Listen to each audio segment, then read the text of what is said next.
Welcome to a new Top 10 video, specially made for you. Enjoy! The construction of Tianducheng started in 2007 with the goal of essentially recreating the city of Paris.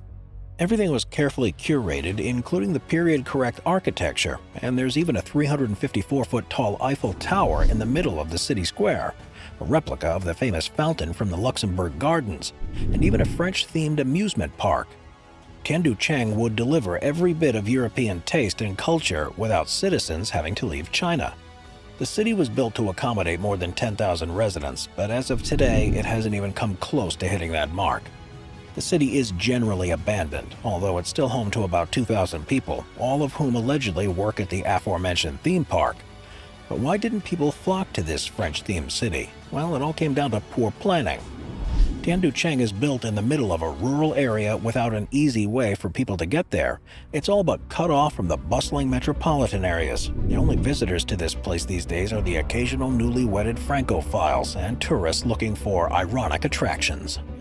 But the Shanxi Pod City and Taipei City, Taiwan, may have you second-guessing things.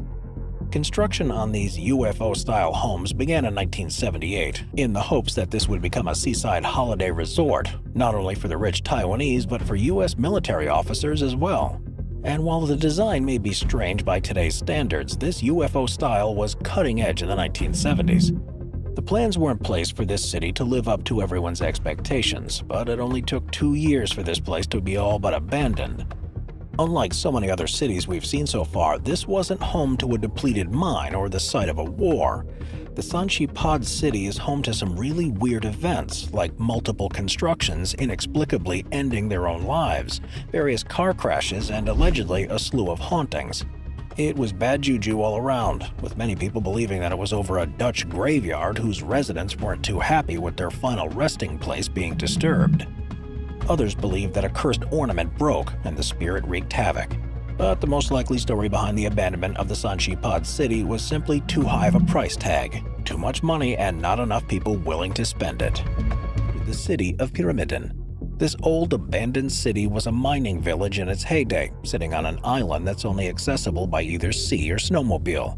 Not really the type of commute most regular folks want to make. And seeing as how Pyramiden is on the Arctic Circle of Norway, it gets pretty damn cold there. But alas, there was a time when this place was full of people. It was founded in the early 1900s by the Swedes and sold to the Soviet Union for a pretty penny in 1927. And for the next 70 years, Pyramiden was mined for its coal deposits.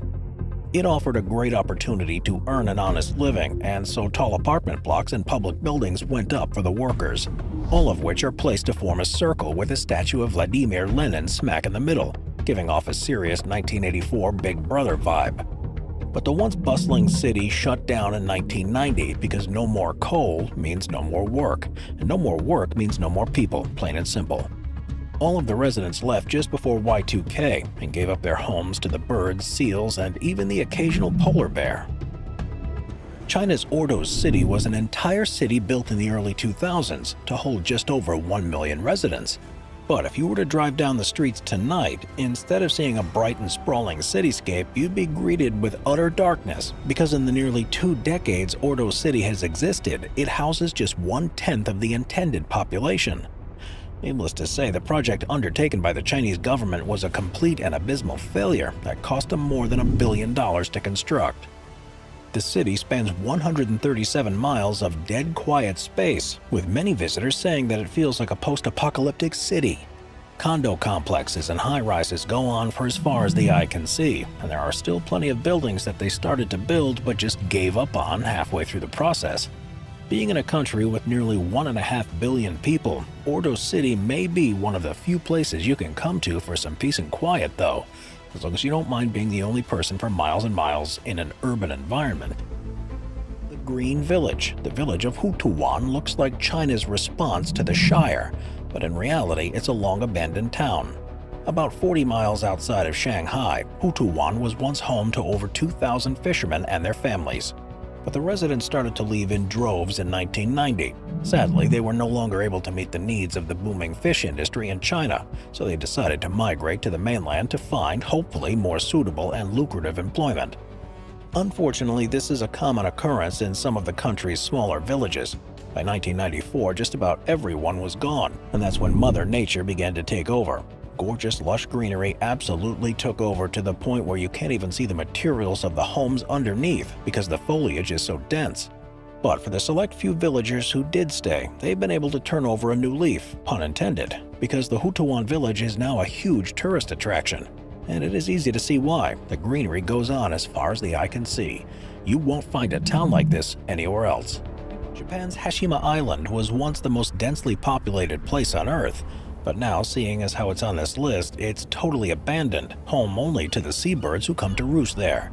A ghost town for more than 40 years now, Hashima sits off the coast of Nagasaki and was built at the turn of the 19th century by the Mitsubishi Corporation.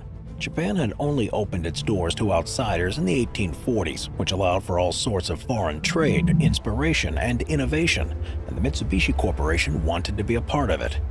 Hashima was built close to the coal miners and their families, as it was believed that the island was sitting on a rich coal deposit. They quickly erected 10-story apartment buildings, courtyards, restaurants, and schools, everything a community would need to thrive on its own. And at first, business was booming, moving more than 400,000 metric tons of coal a year. But with all natural resources, the area's coal was finite, and when it ran out, many of the Hashima residents began to leave in droves until no one remained. And while Hashima has become a popular tourist site, seeing as how so many of the residents were forced laborers from Korea, perhaps it's best that this once thriving town no longer operates. That's exactly what Burj Al Babas in Turkey is. There's 399 of them to be exact. This place started out as a luxury housing development and ended up being a giant graveyard for Disney-esque castles by 2019, when the developers went bankrupt. As you can probably imagine, Burj Al Babas was aimed at the world's wealthiest who wanted a vacation home in Turkey, and a few even managed to sell, but not enough. And so most of the investors quickly pulled out, signaling the beginning of the end for this gaudy dream town. In the end, the development company owned $25 million worth, and since then the Turkish government came up with new housing regulations, which Burj Al Babas does not comply with, so now they're just sitting there, probably forever. But these developers are still hopeful, saying that if they can just sell 100 of these holiday castles, then they can whip their deck clean and move on. So if you do the math, each one of these castles goes for $250,000, but what good is a housing community without amenities? Burj Al Babas has an entertainment center and Turkish baths to complement the rows and rows of castles that will most likely never see any use. When they think of ghost towns or abandoned cities, their minds go straight to the Old West. And Bodie, California definitely fulfills that fantasy. When the California gold rush was going full throttle, everyone wanted to claim their fortune, and the city of Bodie was a great place to set up shop. It was close enough to the action, and in its early days had plenty of vacancies. But the thing about Bodie was that while it may have been a beautiful place in the spring and summer months, come winter time, things got pretty rough. Couple that with multiple disease outbreaks, mining accidents, and an incredible amount of crime, and you're looking at plenty of great reasons to get out of Dodge, or Bodie rather. Bodie, California really was the Wild West, and no amount of gold is worth your life. But like the modern dot-com boom and housing markets, the California gold rush's bubble burst, and so by 1882 no one wanted to live in Bodie, and the town went under, big time. Almost everyone had taken their ball and went home, while the few people who remained did their best to turn things around again. But it was pointless, and by 1940 the only residents of Bodie, California were tumbleweeds and dust. A former Soviet Union country under the control of the horrific president Saparmurat Niyozov, Ashgabat was built in the hopes of creating a new prosperous era for Turkmenistan, a golden era for the country, and so the construction of Ashgabat began in 1991. Gaudy, record-breaking buildings were erected to show off the Soviet ingenuity to the world, mostly to the US.